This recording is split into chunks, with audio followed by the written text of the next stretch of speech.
Next topic हम पढ़ लेते हैं अपोप्टोसिस एंड नेक्रोसिस।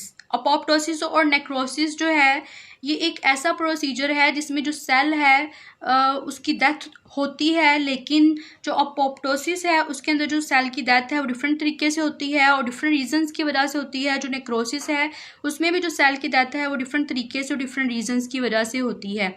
तो फर्स्ट ऑफ ऑल हम अपोप्टोसिस को डिस्कस कर लेते हैं। Apoptosis phenomena of cell death.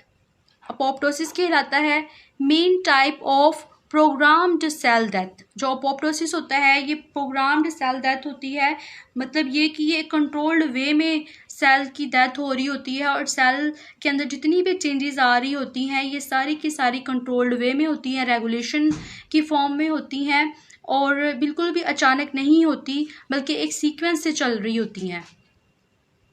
इसमें क्या होता है, cell shrinks due to breakdown of cytoskeleton by enzyme.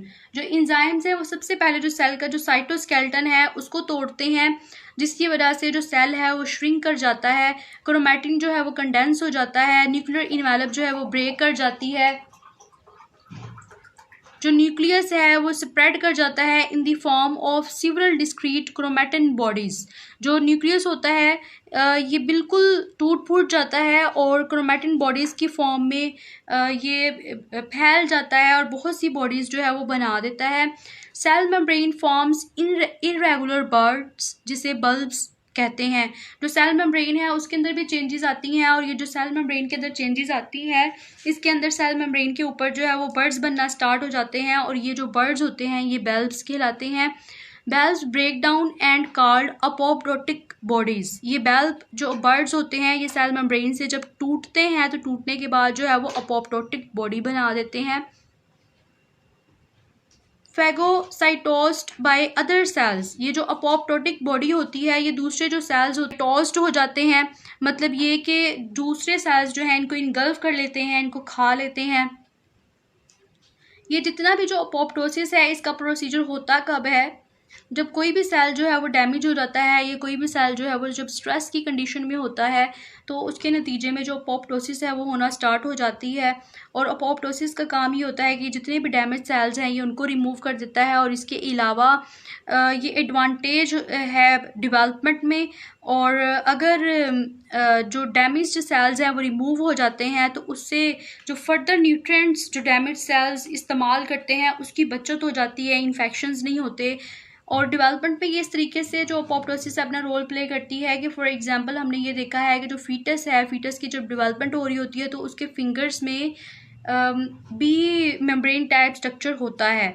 तो अपोप्टोसिस जो है वो उस मेम्ब्रेन टाइप स्ट्रक्चर को ख़त्म कर देता है प्रोग्राम्ड सेल डेथ के सीक्वेंस के तरीके से, जिससे जो है वो ओरिजिनल फॉर्म बन जाती है हैंड की। अब डिस्कस कर लेते हैं नेक्रोसिस को।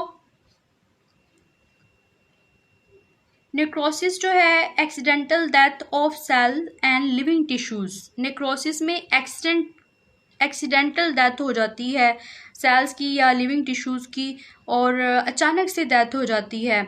ये लेस सिक्वेंशियल है देन अपोप्टोसिस, इसके अंदर इतनी ज़्यादा सीक्वेंस नहीं है। जो अपोप्टोसिस है इसमें 50 to 70 बिलियन सेल्स जो होते हैं पर डे डाई कर रहे होते हैं ह्यूमन के अंदर। जो नेक्रोसिस है, नेक्रोसिस की कॉजेज़ क्या हैं, अगर इंजरी हो गई है, इन्फेक्शन हो गया है, ये कैंसर हो गया है या सेल जो है वो हाइपोक्सिक इन्वायरमेंट में है, मतलब इस तरह की इन्वायरमेंट में है जिसमें जो ऑक्सीजन है वो कम है, तो इसके नतीजे में जो एक्सीडेंटल डेथ ऑफ सेल्स है वो हो सकती है। फॉर एग्ज़ाम्पल कुछ एरियाज़ के अंदर अगर स्पाइडर बाइट है या समटाइम इस तरह होता है कि जो वाउंड साइट है या जहाँ पे ज़ख़म लगा है उसकी केयर इतनी ज़्यादा नहीं की जाती, जिसके नतीजे में जो वहाँ के सेल्स हैं वो डाई करना स्टार्ट कर देते हैं।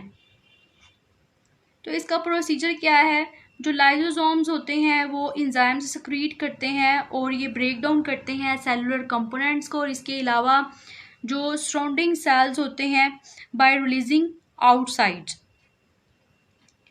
तो लाइसोसोम्स जो एंजाइम सेक्रीट कर रहे होते हैं, ना सिर्फ वो सेल के अंदर के जो कंपोनेंट्स हैं उनको ब्रेक डाउन करते हैं, बल्कि जो सेल के बाहर जो सराउंडिंग सेल्स हैं उनको भी ये इफ़ेक्ट करते हैं बाहर रिलीज़ होके। तो जिसके नतीजे में जो सेल के अंदर के जो कंपोनेंट्स होते हैं वो भी डाई कर जाते हैं, और ओवरऑल सेल भी जो है वो डाई कर जाता है, और जो सराउंडिंग सेल्स हैं वो भी डाई कर जाते हैं।